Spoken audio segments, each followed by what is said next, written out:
Good morning बच्चों।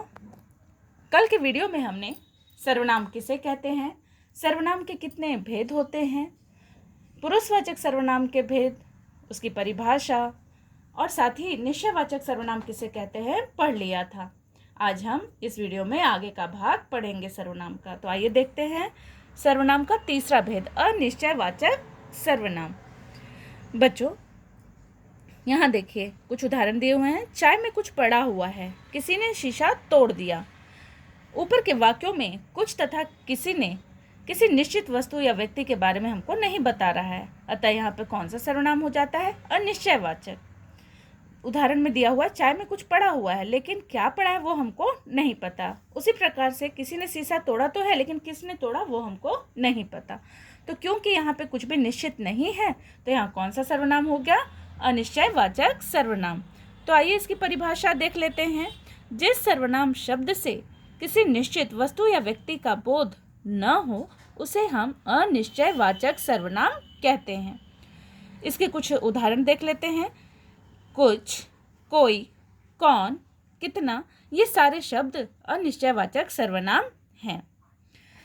अधिकतर कोई शब्द का प्रयोग सजीव तथा कुछ शब्द का प्रयोग निर्जीव के लिए किया जाता है। और भी उदाहरण है, देख लेते हैं। मोहिनी के साथ कोई जा रहा है। कितना सामान था, मेले में कुछ न कुछ जरूर होगा। तो यहाँ पे कोई, कितना, कुछ न कुछ, ये सारे शब्द कौन से शब्द हैं? अनिश्चयवाचक सर्वनाम हैं। आइए सर्वनाम का अगला भेद संबंधवाचक सर्वनाम देखते हैं। इसके कुछ उदाहरण हैं। जिसने अच्छा खेला उसने मैच जीता। जो सोता है सो खोता है। हमने जो पीछे वाक्य उदाहरण पढ़े उसमें जिसकी, उसकी तथा जो, सो शब्द जो है वो वाक्य में संबंध प्रकट कर रहे हैं, अतः ये कौन से सर्वनाम कहला जाएंगे? संबंधवाचक सर्वनाम। तो आइए इसकी परिभाषा देखते हैं।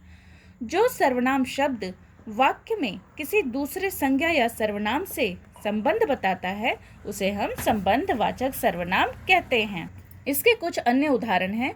जो, जैसा, जिसकी, उसकी, जैसा, वैसा आदि। इसके कुछ अन्य उदाहरण भी हैं। जैसा करोगे वैसा भरोगे। जिसने चोरी की वह जेल जाएगा। यहाँ पर जैसा, वैसा और दूसरे वाक्य में जिसने और वह, यहाँ पे कौन से सर्वनाम हैं? संबंधवाचक सर्वनाम हैं। आइए अब देखते हैं इसका पांचवा भेद, प्रश्नवाचक सर्वनाम। उदाहरण देखते हैं। यह कार किसकी है? दरवाजे पर कौन है? यहाँ पर किसकी तथा कौन शब्द जो है इसका उपयोग हम लोग प्रश्न पूछने के लिए कर रहे हैं, अतः यहाँ पे कौन सा सर्वनाम हो जाएगा? प्रश्नवाचक सर्वनाम। तो इसका परिभाषा देखते हैं। जो शब्द प्रश्न पूछने या किसी वस्तु को जानने के लिए प्रयोग किए जाते हैं उसे हम प्रश्नवाचक सर्वनाम कहते हैं। प्रश्नवाचक सर्वनाम के कुछ और भी उदाहरण देख लेते हैं। कौन, क्या, कहाँ, किसने, कैसा, इन सारे शब्दों का प्रयोग हम प्रश्न पूछने के लिए भी करते हैं, अतः ये कौन से शब्द हैं? प्रश्नवाचक सर्वनाम शब्द हैं। तो यहाँ देखिए कौन शब्द का प्रयोग व्यक्ति के लिए किया जाता है और क्या शब्द का प्रयोग में किस लिए हम करते हैं? वस्तु के लिए करते हैं। और भी उदाहरण देख लेते हैं। उसका स्वास्थ्य कैसा है? किसने तुम्हें यह फूल दिया? चुप क्यों हो? इनमें कैसा, किसने, क्यों, ये सारे शब्द प्रश्न पूछ रहे हैं, तो ये कौन से हैं? प्रश्नवाचक सर्वनाम। बच्चों सर्वनाम का अगला और अंतिम भेद है निजवाचक सर्वनाम। उदाहरण देखते हैं। वह गृह कार्य स्वयं कर रहा है। मैं अपने आप आ गया। वाक्यों में स्वयं तथा अपने आप शब्द कर्ता के साथ अपनेपन को दर्शा रहा है, अतः ये कौन से सर्वनाम है? निजवाचक सर्वनाम है।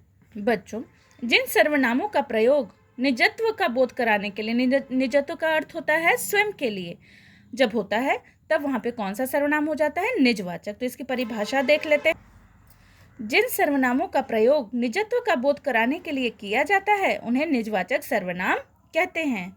निजवाचक सर्वनाम स्वयं, अपने आप, खुद, आप, ये सारे शब्द जो हैं वो निजवाचक सर्वनाम के हैं। अन्य उदाहरण देख लेते हैं। सुधा ने अपने लिए कुछ नहीं खरीदा। मयंक अपना काम खुद करता है। यह पेड़ अपने आप बड़ा हो गया।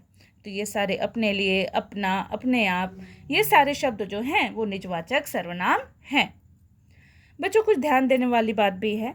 जहाँ आप शब्द का प्रयोग सुनने वाले के लिए किया जाता है वहाँ वह पुरुषवाचक जो कि मध्यम पुरुषवाचक होता है उसके लिए होता है। लेकिन जब हम आप शब्द का प्रयोग अपने लिए स्वयं के लिए करते हैं तो वहाँ पे क्या बन जाता है? निजवाचक।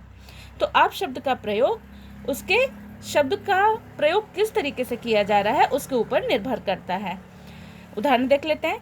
आप वहाँ से कब लौटेंगे? तो यहाँ हम ये आदर्श सूचक हो गया पुरुषवाचक मध्यम पुरुष। लेकिन दूसरे उदाहरण में वह अपने आप चला गया तो वो निजवाचक सर्वनाम बन गया। तो बच्चों ये था आपका सर्वनाम। आप इसके साथ दिए गए प्रश्नोत्तर को अपनी क्लास वर्क कॉपी में लिखें। धन्यवाद।